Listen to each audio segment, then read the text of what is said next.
नमस्कार, आदाब, सत श्री अकाल और खुशामदीद। Very very good evening to all of you people. This is Kumar Amit और आप लोग देख रहे हैं आपका अपना चैनल बी कॉम कॉर्नर। आज का वीडियो बहुत ज्यादा स्पेशल और इंपॉर्टेंट होने वाला है तमाम बी कॉम प्रोग्राम और ऑनर्स के स्टूडेंट्स के लिए। उम्मीद करता हूं आप सभी इस वीडियो लेक्चर के दरमियान मेरे साथ आखिरी तक बने रहेंगे। और हाँ, अगर आपको वीडियो हेल्पफुल लगता है, कंटेंट यूजफुल लगता है, तो इस वीडियो को लाइक करके अपने तमाम दोस्तों के साथ शेयर जरूर करेंगे। तो विदाउट वेस्टिंग द टाइम चलिए शुरू करते हैं। माय डियर फ्रेंड, जैसा कि आप सभी जानते हैं, रिसेंटली हम लोग चर्चा कर रहे हैं आपके one of the most important subject cost accounting को लेकर के। और कॉस्ट अकाउंटिंग के अंदर रिसेंटली हम लोगों ने आपका चैप्टर नंबर 7 जिसका टाइटल था जॉब कॉस्टिंग को कंप्लीट कर लिया है। फाइनली आज की क्लास के अंदर हम आपके 8th चैप्टर को स्टार्ट करने वाले हैं जिसका टाइटल रहेगा कॉन्ट्रैक्ट कॉस्टिंग। उम्मीद करता हूं आप सभी इत्मीनान से एक एक कॉन्सेप्ट को इस वीडियो लेक्चर के दरमियान मेरे साथ बनाते चलेंगे। बहरहाल ज्यादा बातें ना करते हुए बढ़ते हैं लेक्चर की तरफ और समझने की कोशिश करते हैं what is the exact meaning of contract costing. देखिए, अगर आपने मेरी पिछली क्लास देखी होगी तो मैंने काफी डिटेल में जाकर के आप सभी को बताया था कि जब भी आप लोग यूनिट नंबर 4 की बात करते हैं ना, तो यूनिट नंबर 4 का टाइटल है मेथड्स ऑफ द कॉस्टिंग। और मेथड्स ऑफ कॉस्टिंग के अंदर आपको टोटल 4 चैप्टर पढ़ने पड़ते हैं, जहां पर आप लोग सबसे पहले जॉब कॉस्टिंग पढ़ते हैं जो आपका चैप्टर नंबर 7 था, हम लोग कंप्लीट कर चुके हैं। उसके बाद आपको कॉन्ट्रैक्ट कॉस्टिंग पढ़ना होता है, उसके बाद आपको प्रोसेस कॉस्टिंग पढ़ना होता है और उसके बाद आपको सर्विस कॉस्टिंग पढ़ना होता है। या मैं इनडायरेक्ट वे में कहूं, आपके पास कॉस्टिंग के अंदर टोटल 4 अलग अलग तरीके के मेथड रहने वाले हैं, जिनमें पहला क्या है आपका जॉब कॉस्टिंग था, सेकंड है आपका कॉन्ट्रैक्ट कॉस्टिंग। और आज के वीडियो लेक्चर के अंदर हम कॉन्ट्रैक्ट कॉस्टिंग को ही काफी डिटेल में, काफी गहराई में जाकर के अंडरस्टैंड करने वाले हैं। और एक छोटी सी बात मैं लेक्चर शुरू करने से पहले आपको बता देता हूं, अगर आपने जॉब कॉस्टिंग के फंडामेंटल क्लियर किए होंगे ना, तो काफी चीजें आपको सिमिलर लगेंगी इन द कॉन्ट्रैक्ट कॉस्टिंग। जब भी आप लोग थ्योरेटिकल पोर्शन कवर करेंगे तो हम काफी डिटेल में जाकर के माइनर जो आपके डिफरेंसेस हैं उनको आपको पढ़ना है, ताकि आप लोग इस चीज को एक तरीके से जस्टिफाई कर पाए कि यहां पर आप लोग जॉब कॉस्टिंग का इस्तेमाल करेंगे या कॉन्ट्रैक्ट कॉस्टिंग का इस्तेमाल करेंगे। सबसे पहले हम लोग डेफिनेशन को डिकोड करते हैं कि एग्जैक्टली ये जो आपका कॉन्ट्रैक्ट कॉस्टिंग है, इस कॉन्ट्रैक्ट कॉस्टिंग का मायना क्या होता है। तो इतना आपको क्लियर हो गया होगा। सर, कॉन्ट्रैक्ट कॉस्टिंग अपने आप में एक कॉस्टिंग का मेथड है। पिछले की तरह आप लोग यहाँ पे क्या कहेंगे, this is the method of the costing. Clear है। अब जब भी आप लोग कॉन्ट्रैक्ट कॉस्टिंग की बात करते हैं तो बुनियादी तौर पे 3-4 चीजों को आपको अपने दिलो दिमाग और ख्याल के अंदर रखना है।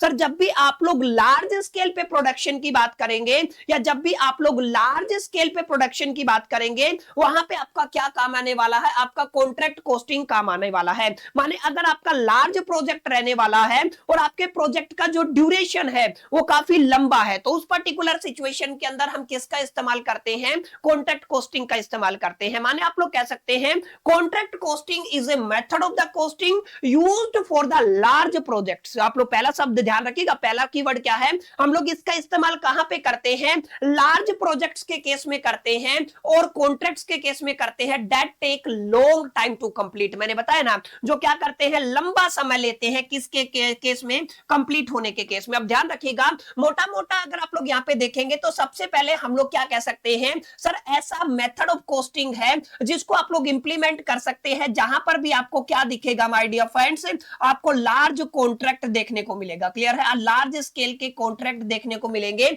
या फिर आप लोग कह सकते हो जहां पर भी आप लोग लार्ज प्रोजेक्ट्स की बात करेंगे ना, वहां पर आप लोग किसका इंप्लीमेंटेशन करने वाले हैं, कॉन्ट्रैक्ट कॉस्टिंग का एग्जांपल ले सकते हैं। ठीक है, जैसे अगर आप लोग एग्जांपल की बात करते हैं तो सर अगर आपको मान लीजिए डैम्प बनाना है, तो डैम्प यानी कि बांध हो गया ना, बांध के केस में आप लोग किसका इस्तेमाल करेंगे, सर कॉन्ट्रैक्ट कॉस्टिंग का इस्तेमाल करेंगे। या फिर आपको मान लीजिए रोड बनाना है या फिर आपको कोई बहुत बड़ा बिल्डिंग बनाना है, ये कुछ ऐसी चीजें हैं जिन केसेस में आप लोग कहेंगे ये प्रोजेक्ट भी काफी बड़े हैं और इनको कंप्लीट करने में भी हमें बहुत ज्यादा टाइम लगता है। कई बार तो सालों लग जाते हैं, दशकों लग जाते हैं एक प्रोजेक्ट को कंप्लीट करने के लिए। यानी कि आप लोग कह सकते हैं जहां पर भी आप लोग लार्ज प्रोडक्शन की बात करेंगे, लार्ज स्केल के प्रोजेक्ट की बात करेंगे, जहां पर भी माय डियर फ्रेंड्स आप ऐसे प्रोजेक्ट को लेकर के चर्चा करेंगे जहां पे उसके कंप्लीटेशन में ज्यादा समय लगता है, वक्त अच्छा खासा लगता है, वहां पर आप लोग किसका इस्तेमाल करने वाले हैं, कॉन्ट्रैक्ट कॉस्टिंग का इस्तेमाल करने वाले हैं। और एक इंपॉर्टेंट पॉइंट आप लोग याद रखिएगा,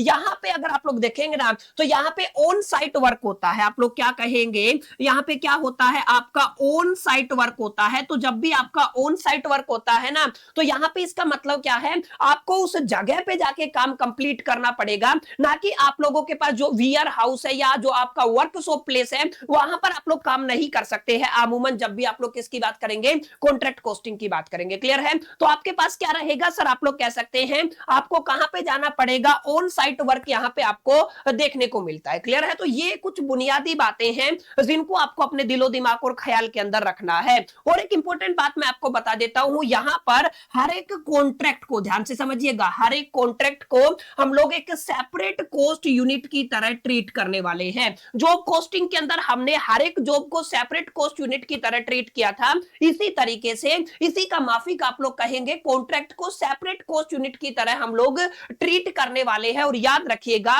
यहां पर हम लोग एक स्पेशल अकाउंट बनाएंगे जिसको आप लोग क्या कहने वाले हो सर, आप लोग यहां पे कॉन्ट्रैक्ट अकाउंट कहने वाले हो। और एक इंपॉर्टेंट बात मैं आपको बता देता हूं, कॉन्ट्रैक्ट अकाउंट से जुड़ा हुआ आपके फाइनल एग्जामिनेशन के अंदर 12 से लेके 18 सवाल, 18 नंबर का एक न्यूमेरिकल 101% पूछा जाता है। या तो प्रोसेस अकाउंटिंग से या कॉन्ट्रैक्ट अकाउंटिंग से अमूमन एक सवाल 100% आता है। तो आप लोग इस टॉपिक की सीरियसनेस को समझते हुए एक एक कॉन्सेप्ट को बिल्ड करते चलिएगा। और मैं आपको इतना एक तरीके से श्योरिटी दे सकता हूं, अगर आपने आज की क्लास के तमाम फंडामेंटल कॉन्सेप्ट को अच्छे से समझ लिया ना, तो इसके प्रैक्टिकल जो क्वेश्चन होंगे ना, तो उनको आप लोग बड़ा इजीली के धुआं कर सकते हैं, बहुत इजीली टैकल कर सकते हैं। और अगर आपने फंडामेंटल कॉन्सेप्ट क्लियर नहीं किए तो आप घूमेंगे, सर अब ये क्यों फॉर्मूला लगा, ये क्यों लगा, बड़ा सारा कंफ्यूजन होगा। अगर आपके फंडामेंटल क्लियर हो गए, डेफिनेशन से लेके तमाम टर्मिनोलॉजी और जितने भी फॉर्मूले मैं आप सभी को पढ़ाने वाला हूं, वो आपने अगर अपने दिलो दिमाग और जहन के अंदर बैठा लिए ना, तो ये चैप्टर आप सभी के लिए बहुत आसान होने वाला है। जस्ट लाइक आपको यहाँ पे P&L अकाउंट बनाना है, प्रॉफिट एंड लॉस अकाउंट आप सभी ने पढ़ा होगा ना, उसी के सिमिलर होता है कॉन्ट्रैक्ट अकाउंट। क्लियर है? तो यहाँ पे कुछ बुनियादी बातें आपको समझ में आई। कॉन्ट्रैक्ट अकाउंट की जब भी आप लोग बात करते हैं और कॉन्ट्रैक्ट कॉस्टिंग की बात करते हैं, तो यहाँ पे अपने एक डेफिनेशन होती है। क्लियर है? अब समझिएगा कुछ बुनियादी बातें जिनको यहाँ पे समझना जरूरी है। ये बार बार हम लोग क्या कहते हैं, कॉन्ट्रैक्ट कहते हैं। कॉन्ट्रैक्ट का मतलब होता है एक ऐसा agreement between the two persons और मोर देन टू पर्संस, जहां पे हम लोग किसी काम को करने की श्योरिटी देते हैं। समझ में आया? तो दो लोगों के बीच में कोई भी एग्रीमेंट हो जाता है किसी भी काम को करने के लिए, उसको आप लोग क्या कह देते हैं, कॉन्ट्रैक्ट कह देते हैं। तो यहाँ पे ध्यान क्या रखना है सर, यहाँ पे ध्यान रखना है, जैसे आप लोग ले लीजिए मिस्टर अमित है, अब मेरे को क्या करना है, मेरा स्टूडियो डेवलप कराना है, उसके लिए मेरे पास केवल जमीन है, जमीन से आपको इंफ्रास्ट्रक्चर खड़ा करना है, उसके बाद आपको क्या करना है, इंटीरियर भी करना है। तो इसका मतलब क्या है कि यहाँ पे मैं आपका क्लाइंट हूं, क्या हूं मैं आपका क्लाइंट, और क्लाइंट को क्या चाहिए, एक आपका कॉन्ट्रैक्टर चाहिए। क्या चाहिए? कॉन्ट्रैक्टर चाहिए जो मेरी नीड्स के हिसाब से तमाम फुलफिलमेंट कर सके। तो यहाँ पे हमें किसकी जरूरत पड़ेगी, मैं किसके पास जाऊंगा माय डियर फ्रेंड्स, एक ऐसे पर्सन के पास जाऊंगा जिसको यहाँ पे आप लोग क्या कर बोलोगे, कॉन्ट्रैक्टर बोलोगे। कॉन्ट्रैक्टर वो पर्सन होता है जो आपके वर्क की जिम्मेदारी लेता है, यानी कि क्लाइंट और दूसरे पर्सन, जो आपका दूसरा पर्सन है, क्लाइंट और जिसके बीच में आपका एग्रीमेंट होता है ना, उसी को आप लोग क्या बोलते हो, कॉन्ट्रैक्टर बोलते हो। क्लियर है? और एक इंपॉर्टेंट बात याद रखिएगा, कई किताबों में कई बार क्वेश्चन के अंदर क्लाइंट की जगह आपको एक शब्द देखने को मिलेगा, दैट इज द कॉन्ट्रैक्टी। तो आपको याद रखना है कॉन्ट्रैक्टी का मीनिंग भी क्या होता है, क्लाइंट होता है। ठीक है? तो जो क्लाइंट होता है एक आपका कॉन्ट्रैक्टर होता है, और दोनों के बीच में जो एग्रीमेंट होता है उसको आप लोग क्या बोलते हो, कॉन्ट्रैक्ट बोलते हो। क्लियर है? तो यहाँ पे क्या बनेगा माय डियर फ्रेंड्स, आपका क्या बनेगा, कॉन्ट्रैक्ट बन जाएगा। क्लियर है? अब यहाँ पे सबसे पहले आपको ध्यान रखना है, आपका कॉन्ट्रैक्ट का एक प्राइस होता है, या फिर आप लोग कहेंगे प्रोजेक्ट प्राइस होता है। क्या होता है? आपका एक प्रोजेक्ट प्राइस होता है। तो यहाँ पे लेटर से जो मेरा फुलफिलमेंट है ना, उसको खड़ा करने के लिए 1 करोड़ रुपए का खर्च आएगा। क्लियर है? कितने का खर्च आएगा, 1 करोड़ का खर्च आएगा। अब कॉन्ट्रैक्टर ने मेरे को क्या बोला है कि सर हम लोग इसको 1 करोड़ 20 लाख के अंदर डन करेंगे। अब यहाँ पे तो ये इसने मेरे को ऑफर दिया है। क्लियर है? लेकिन हुआ क्या, हमने नेगोशिएशन करके सारा मामला निपटाया और फाइनल प्राइस हुआ 1 करोड़ मान लीजिए 10 लाख का। क्लियर है? तो यहाँ पे एक ऐसा अमाउंट है जो दोनों पार्टीज के बीच में एग्री हुआ है। क्या हुआ है? एग्री हुआ है। उस अमाउंट को आप लोग क्या कहेंगे, प्रोजेक्ट प्राइस कहेंगे, प्रोजेक्ट कॉस्ट कहेंगे। तो ये काफी बार आपके एग्जामिनेशन के अंदर आएगा, और न्यूमेरिकल सोल्व करते टाइम भी आपको पता होना चाहिए कि सर जब भी आप लोग किसकी बात करते हैं, आप लोग प्रोजेक्ट कॉस्ट की बात करते हैं। किसकी बात करते हैं? प्रोजेक्ट कॉस्ट की बात करते हैं। तो आप लोग क्या कहेंगे, सर दोनों पार्टीज के बीच में जो भी आपका एग्रीड अमाउंट है, किन किन पार्टीज के बीच में, सर आपका एक है कॉन्ट्रैक्टर और एक कॉन्ट्रैक्टी के बीच में एक प्रोजेक्ट, एक कॉन्ट्रैक्ट को लेकर के जो भी एग्रीड अमाउंट है ना, उसी को आप लोग क्या बोलते हो, यहाँ पे प्रोजेक्ट कॉस्ट बोलते हो। क्लियर है?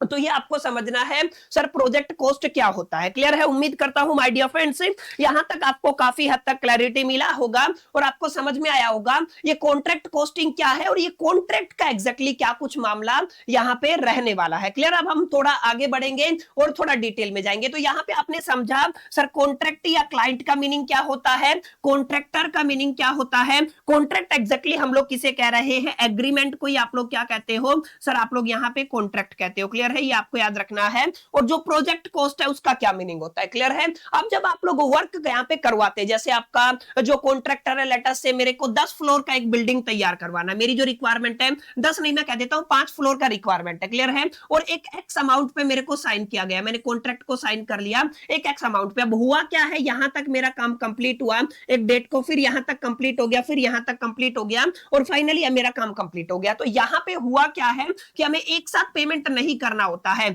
मेरा काम कितना कंप्लीट हुआ है, यानी कि जो आपका कंप्लीटेड वर्क होता है, एक आपका क्या होता है कंप्लीटेड वर्क होता है, एक आपका अनकंप्लीटेड वर्क होता है। तो यहाँ पे दो वर्क आप लोग पढ़ोगे, एक आपका कंप्लीटेड वर्क रहेगा और एक आपका क्या रहेगा सर, आपका अनकंप्लीटेड वर्क रहेगा। और कंप्लीटेड और अनकंप्लीटेड के बिहा पे हम लोग यहाँ पे पेमेंट करते हैं। जैसे मेरी जो कॉन्ट्रैक्ट की प्राइस थी वो क्या थी सर, आपका 1,10,00,000 रुपया था। तो मैं पूरा का पूरा इसको नहीं पूछने वाला हूं, एक साथ नहीं देने वाला हूं। मैं जैसे जैसे काम होता जाएगा, मेरा इंजीनियर या मेरा आर्किटेक्ट आएगा या फिर जो भी मैंने सर्वे के लिए पर्सन रखा हुआ है वो आएगा, वो मेरे को बताएगा इतना कॉस्ट हुआ है, इतना मेरे को पे करना है, उतना मैं कॉन्ट्रैक्टर को पे करूंगा। समझ में आया? एक साथ कभी भी कोई कॉन्ट्रैक्टर अपना जो अमाउंट है पे नहीं करता, आप सभी जानते हैं। क्लियर है? तो यहां तक उम्मीद करता हूं आपको क्लियर रहा होगा। मोटा मोटा आप लोग ये समझिएगा सर, जॉब कॉस्टिंग के अंदर और कॉन्ट्रैक्ट कॉस्टिंग के अंदर, जॉब कॉस्टिंग के अंदर हमने क्या देखा, जब भी प्रोडक्शन होगा according to the order of the customer, वो जॉब कॉस्टिंग के अंदर जाएगा। अब यहां पे भी आप लोग बोल सकते हो सर एक बिल्डिंग तैयार होता है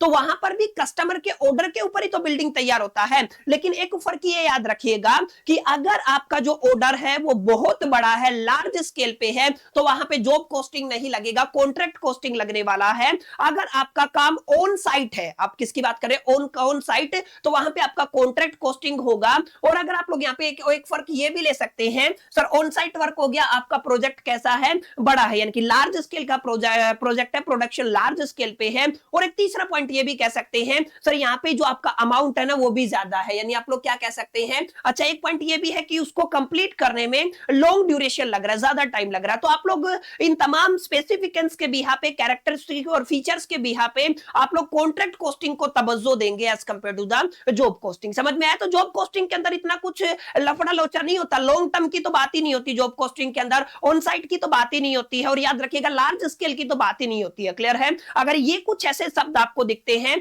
इमीडिएटली आंख बंद करें, आंख बंद करके किसको पकड़ ले सर, कॉन्ट्रैक्ट कॉस्टिंग को पकड़ ले। समझ में आया? तो यहां तक डेफिनेशन क्लियर रही होगी, कॉन्ट्रैक्ट, क्लाइंट और कॉन्ट्रैक्टर क्या होता है, कॉन्ट्रैक्टी क्या होता है, प्रोजेक्ट कॉस्ट क्या होता है, ये आपको क्लियर हो गया होगा। आप ध्यान रखिएगा, कई बार एग्जामिनर बड़े छोटे सवाल पूछ लेता है, जस्ट लाइक आपसे पूछे कि आपको फीचर्स को एक्सप्लेन करना है, किसको एक्सप्लेन करना है, फीचर्स को एक्सप्लेन करना है कॉन्ट्रैक्ट कॉस्टिंग की। तो मैंने क्या बताया, यहां पे हर एक कॉन्ट्रैक्ट को कैसे ट्रीट किया जाएगा, as a separate cost unit treat किया जाएगा। तो इसका फीचर है, यहां पे हम लोग लिख सकते हैं। तो आप लोग सबसे पहले क्या कहेंगे, यहां पे हम लोग क्या करते हैं, हर एक कॉन्ट्रैक्ट को कैसे ट्रीट करते हैं sir, as a separate cost unit treat करते हैं। क्लियर है? ये पहला फीचर रहेगा। दूसरा फीचर हमने यहां पे कहा, जब भी आप लोग लार्ज स्केल पे प्रोडक्शन की बात करेंगे या लार्ज स्केल प्रोजेक्ट्स की बात करेंगे, उस टाइम पे आपका कॉन्ट्रैक्ट कॉस्टिंग होगा। जब भी आप लोग लॉन्ग ड्यूरेशन के प्रोजेक्ट की बात करेंगे तो आपका कौन सा कॉस्टिंग रहेगा, कॉन्ट्रैक्ट कॉस्टिंग रहेगा। ठीक है? तो यहां पे आप लोग क्या कहेंगे, use in the large project. कहां पे यूज किया जाता है,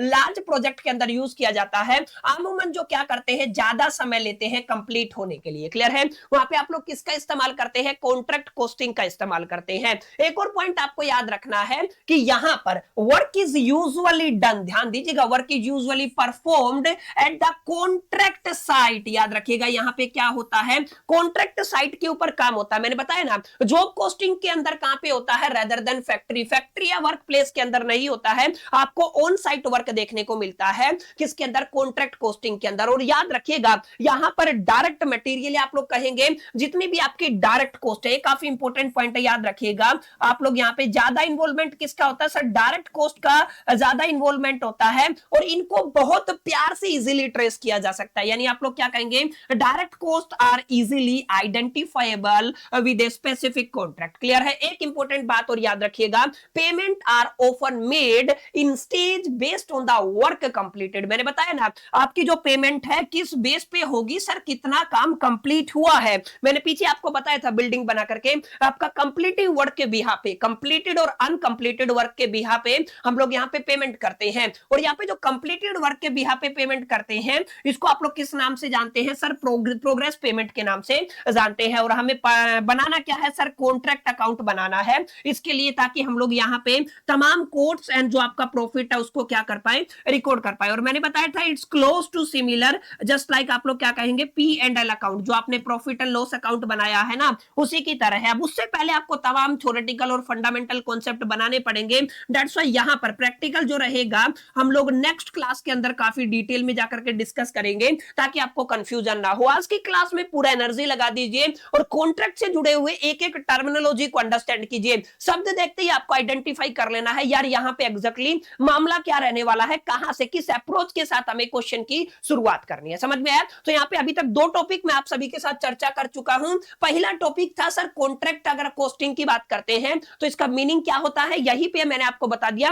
there is a difference between the job costing and the contract costing, कैसे आइडेंटिफाई करना है। और मैंने बताया if we are talking about the features of the contract costing, तो वो फीचर्स क्या क्या रहने वाले हैं। अब हम थोड़ा आगे बढ़ेंगे और थोड़ा डिटेल में जाकर के ना काफी इंपॉर्टेंट टर्मिनोलॉजी को पढ़ने वाले हैं। अब आपको ध्यान ये देना है, specific concept used in the contract costing. हम कुछ ऐसे कॉन्सेप्ट की बात करेंगे जिनको कहां पे इस्तेमाल किया जाता है? कॉन्ट्रैक्ट कॉस्टिंग के अंदर इस्तेमाल किया जाता है। स्पेसिफिक कॉन्सेप्ट है, तो आप लोग ये क्या कहेंगे? अभी हम लोग क्या पढ़ने वाले हैं सर? हम यहां पे आपके स्पेसिफिक कॉन्सेप्ट पढ़ेंगे। क्लियर है? क्या पढ़ेंगे? स्पेसिफिक कॉन्सेप्ट पढ़ने वाले हैं, जो कुछ स्पेसिफिक कुछ ऐसे शब्द पढ़ेंगे जो हम लोग बार बार कॉन्ट्रैक्ट अकाउंटिंग के अंदर, कॉन्ट्रैक्ट कॉस्टिंग के अंदर यूज करने वाले हैं। तो पहले हम लोग उनका मायना, मीनिंग और अर्थ समझ लेंगे, ताकि आने वाले वक्त में हमें परेशानी ना हो, डिफिकल्टी ना हो। क्लियर है? तो इस कड़ी में सबसे पहले मैं आपको पढ़ाने वाला हूं वर्क को लेकर के। दो तरीके के वर्क रहेंगे, एक आपका सर्टिफाइड रहेगा, एक आपका अनसर्टिफाइड रहेगा। क्लियर है? अब सर अभी तक तो आपने कंप्लीटेड और अनकंप्लीटेड बताया था। अरे भाई मामला वही है, ध्यान से समझो। अभी तक हमने क्या पढ़ा सर? आपने जो काम किया है, क्लियर है, आप जो काम करते हैं, ध्यान दीजिएगा। अब या तो आपका काम कंप्लीटेड होगा, क्या होगा? कंप्लीटेड होगा। या फिर अब आप लोग क्या कहेंगे? सर आपका काम क्या है? कंप्लीटेड है, या कहेंगे इनकंप्लीटेड है। जब आपका इनका काम ही इनकंप्लीटेड है तो यहाँ पे तो पेमेंट का जिक्र ही नहीं आता है, यहाँ पे तो कोई आपका पेमेंट का एक तरीके से आपको डिस्कशन देखने को नहीं मिलेगा। लेकिन अगर आपका काम कंप्लीट हो गया है, आपका काम कंप्लीट हो गया है, आपका काम कंप्लीट हो गया है, आपका काम पूरा हो गया है, उस केस में हमारे पास दो सिचुएशन बनेंगी। आपको याद रखना है, अपने दिलो दिमाग के अंदर बैठा लेना है। कंप्लीटेड वर्क के अंदर हमारे पास पहला वर्क आएगा जिसको आप लोग क्या कहते हैं सर? आप लोग इसको सर्टिफाइड वर्क कहते हैं। क्या कहते हैं? सर्टिफाइड वर्क कहते हैं। एक आपका आएगा अनसर्टिफाइड वर्क। क्लियर है? आप लोग क्या कहेंगे सर? आपका एक सर्टिफाइड वर्क होता है, एक क्या होता है? Uncertified work. कितना तो क्लियर हो गया है, काम हो गया है, जितना काम एक कॉन्ट्रैक्टर ने कर दिया। ठीक है? अब उस केस में क्या रहेगा? सर्टिफाइड वर्क रहेगा या तो अनसर्टिफाइड वर्क रहेगा। सर इसका क्या मीनिंग है?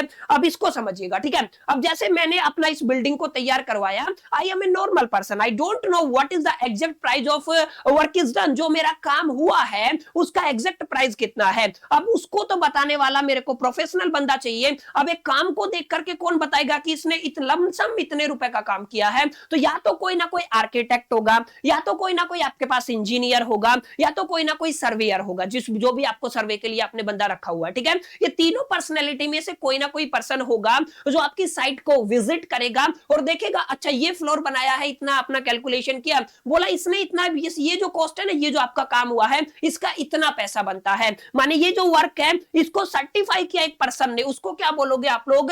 सर्टिफाइड वर्क बोलोगे। और जो आपका एक तरीके से सर्टिफाई नहीं किया जाता है या फिर वेरीफाई नहीं होता है, उसको क्या बोलोगे? अनसर्टिफाइड वर्क बोलोगे। क्लियर है? अब यहाँ पे ध्यान रखना, सर्टिफाइड और अनसर्टिफाइड के लिए कौन कौन करता है? या तो आपके पास कोई ना कोई आर्किटेक्ट होगा, या तो आपके पास कोई इंजीनियर होगा, या तो आपके पास क्या होगा? कोई सर्वेयर होगा। क्लियर है? इसको आपको याद रखना है। ये या तो आपके वर्क को सर्टिफाई करेंगे या तो अनसर्टिफाई करेंगे। ठीक है? यही देख के बताएंगे कि हमने एग्जैक्टली जो पैसा कॉन्ट्रैक्टर मांग रहा है उतना पे करना है कि नहीं करना है। क्लियर है? ये आपको थोड़ा ध्यान में देना। ठीक है? तो यहां पे आप समझिएगा, अगर आप लोग सर्टिफाइड वर्क की बात करते हैं, इसको आप आप लोग वर्क सर्टिफाइड भी बोलते हैं, आगे पीछे हो जाता है, कोई प्रॉब्लम नहीं है, ठीक है। अब जब भी आप लोग सर्टिफाइड वर्क की बात करेंगे तो इसका मीनिंग क्या होता है सर? इसका मीनिंग होता है जो आपका वर्क कंप्लीट हुआ है, जो वर्क आपका कंप्लीट हुआ है उसी का एक पोर्शन है, उसी का क्या है, एक पोर्शन है जिसको वेरीफाई कर दिया है, जिसको सर्टिफाई कर दिया है आर्किटेक्ट, इंजीनियर या सर्वेयर ने, तो उसको क्या बोल दोगे आप लोग? सर्टिफाइड वर्क बोल दोगे। यही डेफिनेशन मैंने यहां पे बांधी हुई है, ध्यान से देखिएगा क्या लिखा हुआ है। Work certified refer to the portion of the work completed. ध्यान रखिएगा, आपका जो कंप्लीटेड वर्क है उसके एक ऐसे पोर्शन को ये एक इंडिकेट करता है by the contractor that have been verify, जो क्या की गई है, वेरीफाई की गई है, एंड सेकंड क्या की गई है, अप्रूव की गई है बाय ए आर्किटेक्ट। या तो आपके पास आर्किटेक्ट हो सकता है, या आपके पास इंजीनियर हो सकता है, या आपके पास सर्वेयर हो सकता है, अपॉइंटेड बाय द कॉन्ट्रैक्टी। कॉन्ट्रैक्टी का मतलब क्या होता है? क्लाइंट होता है। अब ये कॉन्ट्रैक्ट क्या होता है, कॉन्ट्रैक्टी क्या होता है, सब समझा चुका हूं, आपको समझ में आ रहा होगा, ऐसा मेरा मानना है। समझ में आया? तो जो कॉन्ट्रैक्टी ने जिसको भी अपॉइंट किया है, आर्किटेक्ट हो सकता है, आपका सर्वेयर हो सकता है, या फिर आप लोग क्या कह सकते हैं, इंजीनियर हो सकता है, वो आपके काम को वेरीफाई करेगा और वेरीफाई करने के बाद अप्रूव्ड करेगा। तो जो आपका कंप्लीटेड वर्क का जितना पोर्शन वेरीफाई एंड अप्रूव्ड हो गया उसको आप लोग क्या बोलेगा? उसको सर्टिफाइड वर्क बोलेगा या वर्क सर्टिफाइड बोलेगा, और जो हिस्सा नहीं अप्रूव हुआ है उसको आप लोग अनसर्टिफाइड वर्क बोलेगा। क्लियर है? तो सर्टिफाइड और अनसर्टिफाइड वर्क का काफी इंपॉर्टेंट रोल रहने वाला है कैलकुलेशन के दरमियान, जब भी आप लोग कॉन्ट्रैक्ट अकाउंट बनाएंगे उस टाइम पे। क्लियर है? तो आप लोग प्लीज मेक श्योर करके इस चीज को आपको अपने दिलो दिमाग और जहन के अंदर रखना, ठीक है। अच्छा, एक और बात बता देता हूं, ये जो कॉन्ट्रैक्ट अकाउंट है ना, ये अकाउंटिंग स्टैंडर्ड के हिसाब से भी होता है। I think accounting standard number 7, if I am not wrong, तो अकाउंटिंग स्टैंडर्ड नंबर 7 के हिसाब से भी होता है। वो वाले रूल यहाँ पे मत चिपका देना, कभी देख के बोलो कि ये मेरे को आता नहीं, उसको भूल जाओ। आपको कॉस्टिंग के हिसाब से सारी चीजें करनी है, जो मैं आपको समझा रहा हूं उसी हिसाब से आपको काम करना है। क्लियर है? बहरहाल यहाँ पे याद रखिएगा, after certification the contractor become eligible to receive the payment. मैंने बताया ना, अगर आपका यहाँ पे सर्टिफिकेशन मिल जाता है, किसका? यहाँ पे आपका सर्टिफाइड वर्क का सर्टिफिकेशन मिल जाता है, तो यहाँ पे होगा क्या, उसके बाद कॉन्ट्रैक्टर एलिजिबल हो जाता है कि यार जितना काम किया मेरे को उतना पैसा तो दो मेरा। सीधी सीधी बात है ना। तो ये आपका सर्टिफाइड वर्क या वर्क सर्टिफाइड का पूरा मामला रहने वाला है। अब यहाँ पे आपको समझना है एक और इंपॉर्टेंट बात, सर ये क्या है आपका वर्क अनसर्टिफाइड, या फिर आप लोग क्या कहेंगे, आप लोग कहेंगे अनसर्टिफाइड वर्क। अच्छा, ये भी आपका कंप्लीटेड वर्क का ही हिस्सा होता है, बस फर्क ये है कि जो भी पर्सन आपने अपॉइंट किया है, आर्किटेक्ट हो सकता है, इंजीनियर हो सकता है, या फिर आप लोग क्या कहेंगे, कोई भी सर्वेयर हो सकता है, अगर उसने आपके काम को अप्रूव और आपका वेरीफाई एंड अप्रूव नहीं किया है, तो उस केस में आपका वर्क किस कैटेगरी में चला जाता है? वर्क अनसर्टिफाइड की कैटेगरी में चला जाता है। क्लियर है? तो याद रखिएगा, और इस पर्टिकुलर सिचुएशन के अंदर आपका कॉन्ट्रैक्टर इज नॉट एलिजिबल, आपका कॉन्ट्रैक्टर क्या नहीं होता है, एलिजिबल नहीं होता है पेमेंट के लिए। क्लियर है? तो ये चीजें माय डियर फ्रेंड्स आपको अपने दिलो दिमाग और जहन के अंदर बैठा लेनी है, ताकि आपको आगे जाकर के ना कोई परेशानी, कोई दिक्कत, कोई मुसीबत ना हो। ठीक है? तो अब यहां पर इन दोनों कॉन्सेप्ट के अंदर ही इतनी सारी चीजें हैं कि आपको कंफ्यूजन पैदा करने के लिए बहुत है। जैसे यहाँ पे याद रखिएगा, अब कई बार क्या होगा, कुछ बातें हैं जो एडिशनल है, नोट कीजिएगा। यहाँ पे आपको किताब के अंदर में भी मिले ना मिले, पीपीटी के अंदर भी मेरे को नहीं पता डाली नहीं डाली, लेकिन आप समझिएगा कि यहाँ पे एक फॉर्मूला देता हूं। कई बार क्या कहेगा, आपको निकालना है कॉस्ट ऑफ अनकंप्लीटेड वर्क या फिर वर्क अनसर्टिफाइड, सॉरी अनकंप्लीटेड नहीं अनसर्टिफाइड। तो अगर आपसे पेपर के अंदर पूछा जाता है, क्या निकालना है आपको? Cost of uncertified work. Clear है? किसकी बात कर रहे हैं? आपकी अनसर्टिफाइड वर्क की क्या कॉस्ट रहेगी, अगर वो आपको कैलकुलेट करना है, तो यहां पे हमारे पास एक बेसिक फंडामेंटल फॉर्मूला रहेगा, प्लीज मेमोराइज इट। सबसे पहले आपको देखना है, अभी तक जब आप लोग यहाँ पे इसको कैलकुलेट करना चाहते हैं, टिल द डेट आपका कितना कॉस्ट इन एक्योर्ड हुआ है। ठीक है? तो यहाँ पे सबसे पहले आपको क्या चाहिए, आपको चाहिए कॉस्ट इनक्योर्ड। आप लोग क्या कहेंगे, आपका कितना कॉस्ट इन इनक्योर्ड हुआ है टिल द डेट। क्लियर है? आप लोग किसकी बात कर रहे हैं? Till the date. क्लियर है? अब यहाँ पे आपको देखना है अभी तक कितना कॉस्ट आपका लगा है, और आपको देखना है exactly percentage of uncertified work कितना है। सबसे पहले आपको क्या देखना है, आपको आपको देखना है सब परसेंटेज ऑफ अनसर्टिफाइड वर्क। मैं अभी शॉर्ट एब्रिविएशन जगह नहीं है इसलिए डब्ल्यू से यूसीडब्ल्यू लिखता हूं, अनसर्टिफाइड वर्क लिख रहा हूं। क्लियर है? तो आप लोग प्लीज इसको थोड़ा सा कंसिडरेशन में रखिएगा, आपको पूरा लिखना है, एब्रिविएशन यूज नहीं करना है। क्लियर है? और अगर आप लोग इसको डिवाइड कर देते, क्या कर देते हैं, डिवाइड कर देते हैं सर, किससे डिवाइड कर देते हैं, एग्जैक्टली अभी अगर आप लोग देखेंगे सबसे पहले तो हम इसको क्या कर रहे हैं, मल्टीप्लाई करेंगे, किसकी किससे मल्टीप्लाई की, कॉस्ट इनअक्योर्ड, अभी तक जो आपका कॉस्ट इनअक्योर्ड हुआ है उसको मल्टीप्लाई कर देना है exactly percent of the work uncertified से। उसके बाद आपको देखना है परसेंटेज ऑफ वर्क डन, अब वो कंप्लीटेड इनकम्प्लीटेड जो सर्टिफाइड अनसर्टिफाइड दोनों लेना है, यानी आप लोग यहाँ पे क्या कहेंगे सर, आपको क्या चाहिए, परसेंटेज ऑफ वर्क डन, आप लोग किसकी बात करेंगे, percentage of work done till now. Clear है? टिल नाउ या टिल डेट में लिख रहा हूं। क्लियर है? तो ये आपका एक बेसिक फॉर्मूला है जो आपकी काफी हद तक मदद करेगा अगर आप लोग इसको याद करते हैं। और मैंने देखा है जब भी न्यूमेरिकल पूछा जाता है इसका एक पॉइंट डाला जाता है और बच्चे कंफ्यूज हो जाते हैं और फिर वो इधर उधर देखते हैं कि सर ये क्या मामला आ गया, इसको तो हमने पढ़ा ही नहीं है। तो याद रखिएगा जब भी आपको कॉस्ट ऑफ अनसर्टिफाइड वर्क निकालना है, देखिए कॉस्ट निकालना है, ठीक है ना, तो क्या करना है, अभी तक आपका कितना कॉस्ट लग गया, अनसर्टिफाइड वर्क का परसेंटेज कितना है और आपका अभी तक जो वर्क डन हुआ है उसका परसेंटेज कितना है। ठीक है? अगर आप लोग इस तरीके से इस फॉर्मूले के अंदर तमाम वैल्यूज को पुट करते हैं तो आपको फाइनल आंसर बड़े प्यार से मिल सकता है। सर एक एग्जांपल दीजिए तभी समझ में आएगा। ओके नो प्रॉब्लम, हम एक एग्जांपल ले लेते हैं ताकि हमें यहीं पे क्लैरिटी हो सके। ठीक है? मैं केवल इस पोर्शन को यहां से हटा रहा हूं ताकि ये पिछली स्लाइड के अंदर है। ठीक है? अभी मैं आपको समय दूंगा ताकि आप लोग तमाम चीजों को नोट कर सके। ठीक है ना? यहीं पे मैं आपको न्यूमेरिकल समझा देता हूं ताकि आपको साथ साथ समझ में आ जाए। क्लियर है? एक बेसिक सा न्यूमेरिकल लेते हैं। सर न्यूमेरिकल क्या है, यहाँ पे ध्यान रखिएगा, अभी तक जो मेरा कॉस्ट है मान लीजिए 3 लाख आ चुका है। ठीक है? तो यहाँ पे मैं कहूंगा कॉस्ट इन अक्योर्ड, आप लोग क्या कहेंगे सर, आपका क्या है, कॉस्ट इन अक्योर्ड। ठीक है ना? तो मैं सीधा कॉस्ट लिख दूं यहाँ पे, अभी तक मेरा कॉस्ट कितना आ गया सर, मेरा 3 लाख रुपए का कॉस्ट आ गया है। क्लियर है? अब हुआ क्या है, मेरा वर्क डन कितना हुआ है, अभी तक मेरा वर्क डन हुआ है, लेट अस से मैंने क्या मान लिया सर, यहाँ पे 70% हुआ है। क्लियर? कितना परसेंट हुआ है, 70% हुआ है। और जो मेरा अपॉइंटेड पर्सन है, मैं कहूंगा मेरे आर्किटेक्ट ने, मैं कहूंगा मेरे आर्किटेक्ट ने जो वर्क सर्टिफाइड किया है। ठीक है? आप क्या कहेंगे, आपका वर्क क्या किया गया है, सर्टिफाइड किया गया है। सर वो वर्क सर्टिफाइड कितना किया गया है, लेट अस से 50% वर्क सर्टिफाइड किया गया है। तो और एक इंपॉर्टेंट बात और है, अगर यहाँ पे देखिए कॉस्ट कितना है, 3 लाख हो गया है,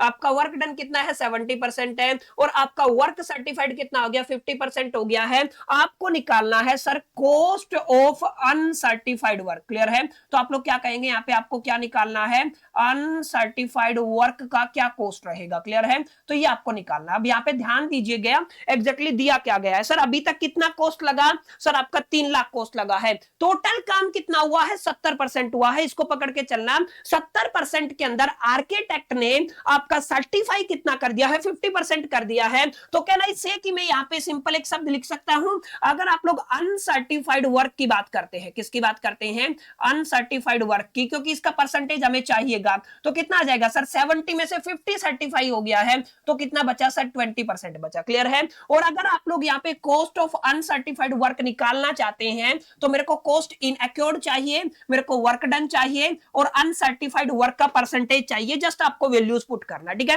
तो यहाँ पे मैं क्या करूंगा, जस्ट वैल्यूज पुट करूंगा और I can easily find out the value. तो आप लोग क्या कहेंगे सर, आप लोग कहेंगे अगर आपको क्या निकालना है सर, कॉस्ट ऑफ अनसर्टिफाइड, बहुत आसानी से आपको ये कैलकुलेशन आ जाएगा, अनसर्टिफाइड वर्क निकालना है तो आपको क्या करना है, इस वैल्यू के अंदर जस्ट पुट द वैल्यू, इस फॉर्मूले के अंदर कॉस्ट इन अक्योर्ड कितना हुआ है सर, हमारा 3 लाख हुआ है, तो मैंने एज इट इज 3 लाख लिखा।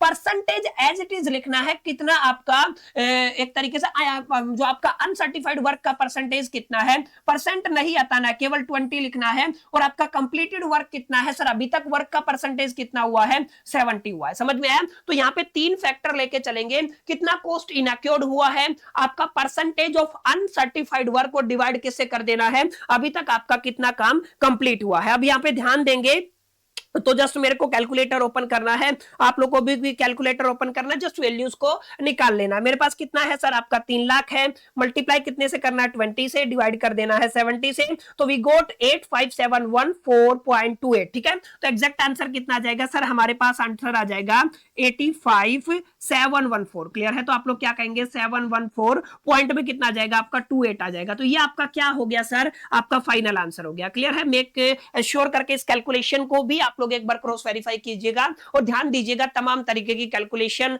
जो हमने की है वो किन किन बुनियादी स्टेप को फॉलो करके की है। क्लियर है, तो ये कुछ बेसिक बातें थी। इस तरीके के न्यूमेरिकल अक्सर आपके एग्जामिनेशन के अंदर दे दिए जाते हैं और बच्चे अक्सर कंफ्यूज हो जाते हैं। तो मैंने आपको एक एग्जांपल भी करके बताया कि ये दोनों टर्मिनोलॉजी केवल टर्मिनोलॉजी नहीं है, आपके फाइनल एग्जामिनेशन के लिहाज से भी इंपॉर्टेंट। अब कॉन्ट्रैक्ट अकाउंट एक बात अलग है, लेकिन अभी आप फाइनल एग्जामिनेशन के लिहाज से यहां से भी क्वेश्चन पूरा पूरा 6 नंबर का बनाया जा सकता है। तो आप लोग मेक श्योर करके इस चीज को भी अपने दिलो दिमाग और जहन के अंदर बैठा लीजिएगा। क्लियर, उम्मीद करता हूं अभी तक हमने क्या क्या पढ़ा सर, अभी तक हमने पढ़ा कॉन्ट्रैक्ट कॉस्टिंग का मायना क्या होता है, कॉन्ट्रैक्टर कौन होता है, कॉन्ट्रैक्टी कौन होता है, क्लाइंट कौन होता है, कॉन्ट्रैक्ट का मीनिंग क्या होता है, प्रोजेक्ट कॉस्ट क्या है। उसके बाद हमने देखा आपका यहां पर कि आपके फीचर्स ऑफ कॉन्ट्रैक्ट कॉस्टिंग क्या रहने वाले हैं। फिर हमने देखा सर्टिफाइड और अनसर्टिफाइड वर्क का एक काफी इंटरेस्टिंग सा कॉन्सेप्ट रहता है, उसको हमने समझा। ठीक है, अब मैं आपको सिर्फ 1 मिनट दे रहा हूं, फटाफट से आप लोग स्क्रीनशॉट ले लीजिएगा, मैं स्लाइड चेंज कर देता हूं, फिर हम आगे प्रोसीड करेंगे और हम आगे कंटिन्यू करने वाले क्लास को।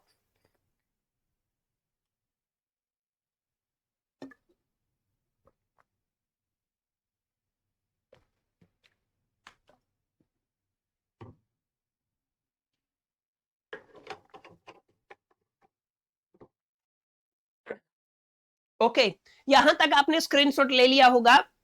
चलिए आगे बढ़ते हैं और अगले टॉपिक को एग्जीक्यूट और समझने की कोशिश करते हैं। देखिए यहां पे अगला टॉपिक क्या है, अगला टॉपिक है कैश रेशियो और दूसरा है रिटेंशन मनी। क्या है, रिटेंशन मनी। अब कैश रेशियो अपने आप में काफी अहम हो जाता है और रिटेंशन मनी भी अपने आप में अहम हो जाता है। अब ध्यान क्या रखना है, कॉन्ट्रैक्ट कॉस्टिंग के अंदर जब भी आप लोग कैश रेशियो की बात करते हैं तो कैश रेशियो का मतलब क्या होता है, कैश रेशियो जर्नली उस परसेंटेज को रिप्रेजेंट करता है। यहां पे आप लोग सिंपल क्या लिखेंगे, percentage of the certified work value. देखिए आपको क्या निकालना है, आपका जो सर्टिफाइड वर्क है उसका वैल्यू निकालना है। क्लियर है, लेकिन उसका क्या लेंगे, परसेंटेज लेंगे, that is actually paid in cash by a contractee to the contractor. यानी कि आप लोग सिंपल सिंपल शब्दों में ये कह सकते हैं, कॉन्ट्रैक्टी ने कॉन्ट्रैक्टर को जो सर्टिफाइड वर्क का एग्जैक्ट वैल्यू पे किया है उसका परसेंटेज क्या कहलाता है, कैश रेशियो कहलाता है। क्लियर है, अब इस फॉर्मूले पर ध्यान दीजिएगा, यहां पे इस फॉर्मूले पर आपको ध्यान देना है। आपका कैश रेशियो का फॉर्मूला क्या बन रहा है सर, आपका जो वर्क सॉरी कैश रिसीव हुआ है और वर्क सर्टिफाई हुआ है, मल्टीप्लाई में क्या करना है, 100 कर देना है। ध्यान से देखिएगा, लेट अस से जो मेरा वर्क सर्टिफाई हुआ है, ठीक है, आप लोग क्या कह रहे हैं सर, आपका एक वर्क है जो क्या हुआ है, सर्टिफाइड हुआ है और उसका वैल्यू मैं कितना लेके चलता हूं, लेट अस से हम लोगों ने कितना ले लिया सर, 2 लाख ले लिया है। क्लियर है, और यहां पर जो आपका वर्क सर्टिफाइड 2 लाख रुपए का होगा ये उसका वैल्यू है। क्लियर है, और जो आपका कॉन्ट्रैक्टर है उसको कितना कैश रिसीव हुआ है, तो सर आप लोग कह दीजिए उसको 1 लाख रुपया यहाँ पे कैश क्या हुआ है, रिसीव हुआ है। क्लियर है, यहाँ पे आपसे पूछा क्या गया है, आपको निकालना है सर कैश रेशियो क्या रहा। बहुत सिंपल है, क्या निकालना है आपको, कैश रेशियो निकालना है कि एग्जैक्टली ये जो आपको 1 लाख रुपया मिला ये कितना परसेंटेज है, इसका रेशियो क्या है। तो बेसिक फॉर्मूला है, अगर आप लोग कैश रेशियो निकालना चाहते हैं तो आप लोग क्या कहेंगे सर, कितना कैश रिसीव हुआ है, 1 लाख रुपया रिसीव हुआ है। अच्छा, टोटल वर्क का कॉस्ट कितना था, जो आपका सर्टिफाइड वर्क था सर उसका 2 लाख रुपया कॉस्ट था।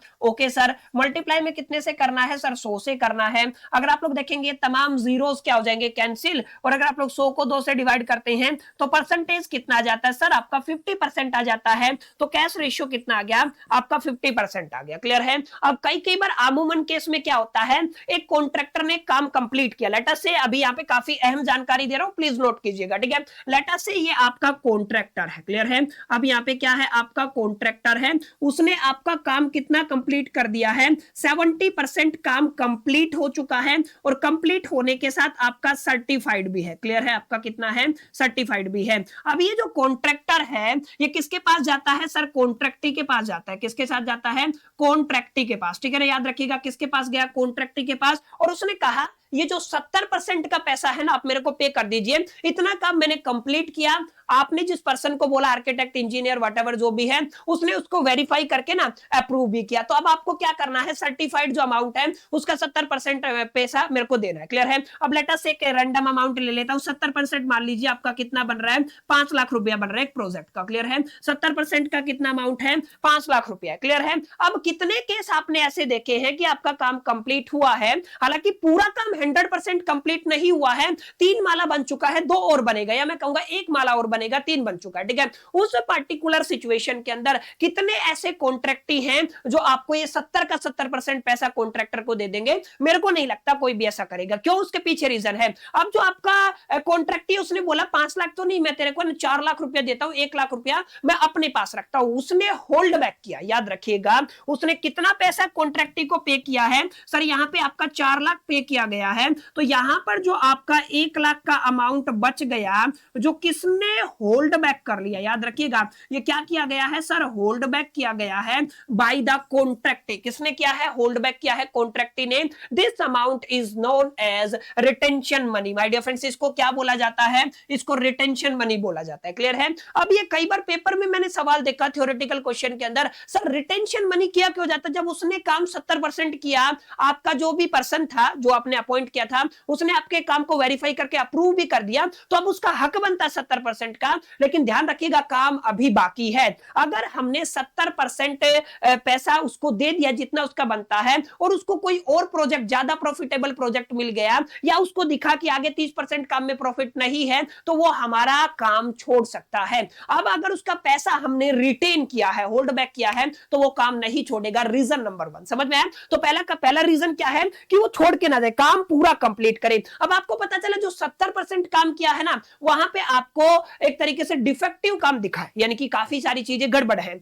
अब उसका जो एज ए सिक्योरिटी आप लोग मान लीजिए, हम लोग क्या करते हैं, रिटेंशन करते हैं। और तीसरा और एक important point my dear friends, ये भी हो सकता है, अगर आप लोग यहां पर ध्यान से देखेंगे, अब यहां पे आपका एक, आप क्या बोलते हैं इसको, एक शब्द होता है, एग्जैक्टली क्या बोलते हैं आप उसको, हाँ, स्टिपुलेटेड पीरियड। ठीक है? यानी कि जो आपका आप लोग कहेंगे जो टाइम दिया गया था, उस टाइम पीरियड में आपका काम कॉन्ट्रैक्टर ने कंप्लीट नहीं किया है, तो उस केस में लेटर से हमने पेनल्टी मारना था। अब वो पेनल्टी का पैसा हम लोग यहाँ पे रिटेंशन मनी से काट लेंगे। यानी कि आप लोग 3 रीजन रख सकते हैं। 3 रीजन सर हम क्या रख सकते हैं? एक तो यहाँ पे अगर आगे जाके आपका डिफेक्टिव वर्क डिडक्ट होता है, ठीक है, आपका डिफेक्टिव वर्क डिडक्ट होता है, तो एज ए सिक्योरिटी ये अमाउंट रिटेन किया जाता है। उसके बाद कंप्लीट वर्क कराने के लिए, क्लियर है, आपका कंप्लीट क्या कराने के लिए, वर्क कराने के लिए, प्रोजेक्ट को कंप्लीट कराने के लिए। क्लियर है? और तीसरा माय डियर फ्रेंड्स, मैंने क्या बताया कि जब भी आप लोग यहां पर बात करते हैं, क्या है आपका पेनल्टी वाला केस है, तो पेनल्टी को अगर आप लोग रिकवर करना चाहते हैं, तो पेनल्टी का भुगतान कहां से हो जाएगा? सर जो आपने क्या किया है, रिटेंशन किया है। क्लियर है? तो आप लोग क्या कहेंगे सर, यहां पर रिटेंशन अपने आप में काफी इंपॉर्टेंट टर्मिनोलॉजी हो जाता है। क्लियर है? तो रिटेंशन का मतलब समझ में आया? Usually client does not pay the full amount. Usually client क्या नहीं करता, पूरा पैसा नहीं देता है। Of a certified work a certain portion is kept as a retention money. एक सर्टेन पोर्शन क्या किया जाता है, रिटेंशन मनी की तरह कैप्ट किया जाता है, and remaining amount is paid in the cash. बाकी जो अमाउंट किस में दे दिया जाता है, कैश में दे दिया जाता है, जिसके लिए हमने क्या फाइंड आउट करना सीखा sir, cash ratio find out करना सीखा। I hope it is clear to you कि एग्जैक्टली यहाँ पे रिटेंशन मनी का क्या कॉन्सेप्ट होता है और आपका कैश रेशियो का क्या कॉन्सेप्ट होता है। यही तमाम बातें मैंने यहाँ पे लिखी है। अभी फॉर्मूले को भी एग्जीक्यूट करेंगे, ध्यान रखिएगा। Retention money is the portion of the certified work. अपने आप में रिटेंशन मनी क्या होता है, सर्टिफाइड वर्क की वैल्यू का वो पोर्शन होता है दैट ए कॉन्ट्रैक्टी रिटेन। रिटेन का मतलब होल्ड बैक करता है until the contract is fully complete. अच्छा, ऐसा नहीं हमेशा के लिए रख लिया, बहुत ऑब्वियस बात है, ये तो कॉमन सेंस की बात है भाई, कंप्लीट होगा तो हम उसका पैसा दे देंगे, लेकिन हमारा काम पूरा हो, एक जिम्मेदारी के साथ हो, तो उसके लिए हमें कुछ पोर्शन हमें रखना पड़ता है अपने पास। ठीक है? तो जब तक आपका फुल्ली कंप्लीट आपका कॉन्ट्रैक्ट नहीं हो जाता है, तब तक कॉन्ट्रैक्टी कॉन्ट्रैक्टर का कुछ परसेंटेज अपने पास रखता है। और इसको किसकी तरह रखा जाता है, जे सिक्योरिटी। सिक्योरिटी किसको इंश्योर करने के लिए कि आपका कॉन्ट्रैक्टर आपके काम को कंप्लीट करे और यहाँ पे प्रॉपरली कंप्लीट करे, और यहाँ पे अगर कोई डिफेक्ट होता है तो उसको फिक्स करे। क्लियर है? अब यहाँ पे सबसे जरूरी बात, अगर आपको रिटेंशन मनी निकालना है, क्या निकालना है, रिटेंशन मनी निकालना है, तो यहाँ पे समझिए अगर आप लोग रिटेंशन मनी को निकालना चाहते हैं तो ये आपका वर्क सर्टिफाइड या सर्टिफाइड वर्क के लिए तो आएगा ना, यानी आप लोग क्या कहेंगे, आपका क्या होता है, एक सर्टिफाइड वर्क होता है और उसका अपना एक वैल्यू बनता है। क्लियर है। अब इस सर्टिफाइड वर्क वैल्यू के अंदर हम कुछ पैसा रख लेते हैं और बाकी उसको क्या कर देते हैं, पे कर देते हैं। ठीक है, तो यहां पे हमने पे किया, उसको क्या बोला है सर, हमने उसको कैश रिसीव्ड बोला है। क्लियर है, तो ध्यान रखिएगा यहाँ पे जो डिफरेंस होगा ना वही क्या कहलाएगा सर, वही कहलाएगा आपका रिटेंशन मनी। यानी आप लोग क्या कहेंगे, आपका वर्क सर्टिफाइड का जो वैल्यू बना है और आपने जो पेमेंट किया है उसके बीच में डिफरेंस। लेटर से मैंने कहा कि सर आपका 2 लाख रुपया बनता था। क्लियर है, आपने क्या कहा था, अभी एग्जांपल लिया था ना, हमने कितना पे किया, 1 लाख पे किया है, तो यहाँ पे आपका एग्जैक्टली 1 लाख रुपया बच गया है। ये 1 लाख रुपया क्या है सर, आपका रिटेंशन मनी है। क्लियर है, तो आप लोग क्या कहेंगे सर, ये क्या आ गया, आपका रिटेंशन मनी आ गया। क्लियर, तो ये आपको समझना है, this is called the retention money. ठीक है, तो यहाँ पे 2 फंडामेंटल कॉन्सेप्ट थे जो मैंने यहाँ पे आपको क्लियर करने की कोशिश की है। उम्मीद करता हूं माय डियर फ्रेंड्स यहां तक आपको तमाम फंडामेंटल कॉन्सेप्ट क्लियर रहे होंगे ना, आप लोग गहराई में जाकर के इन चीजों को समझ पा रहे होंगे कि जो बातें मैं आपको बता रहा हूं एग्जैक्टली उनका मीनिंग क्या है, समझ में आया।